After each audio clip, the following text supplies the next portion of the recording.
I was talking to a client the other day, and we were talking about music. And the one thing that I said is, I haven't been excited about buying an album in over 20 years.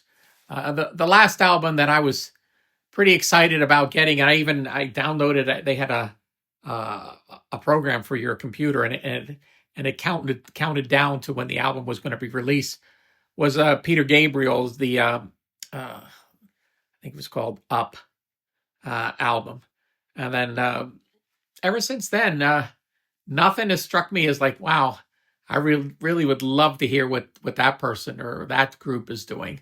And this client I was talking to was kind of agreeing with me. He says he'd rather sit and listen to old records than anything new that's going on. And then we were talking about, well, what are big artists anymore? I mean, granted, there's the Taylor Swift and the Beyonce and that, but they've been at it for a long, long time, and they have a big following. But I mean, musicians that they spent years doing the album.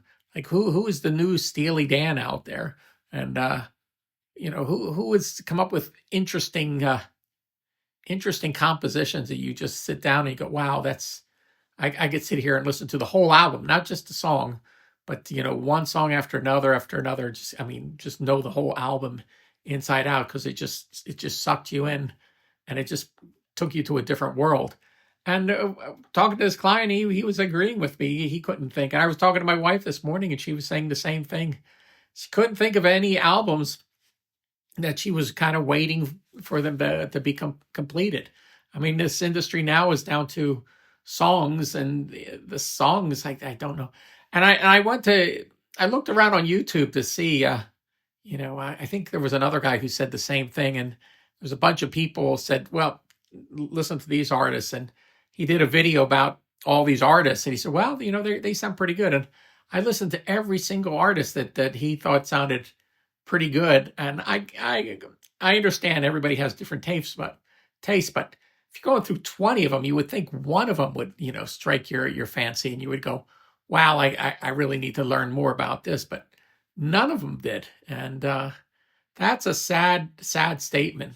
But then again, maybe it has something to do with how simpler times were before to, get a band that's well rehearsed, that figures out the songs, and, goes into record, rather than this kind of machine factory mentality of just producing music, creating music, and not really putting a lot of thought and, making it as good as it possibly could be. Well, that's my thought for the day. I'm in the comments. Hey, if you guys have things that you were really, in the last 20 years that you go, you missed this one, George, go listen to this one. This is good. That would be great. So there you go.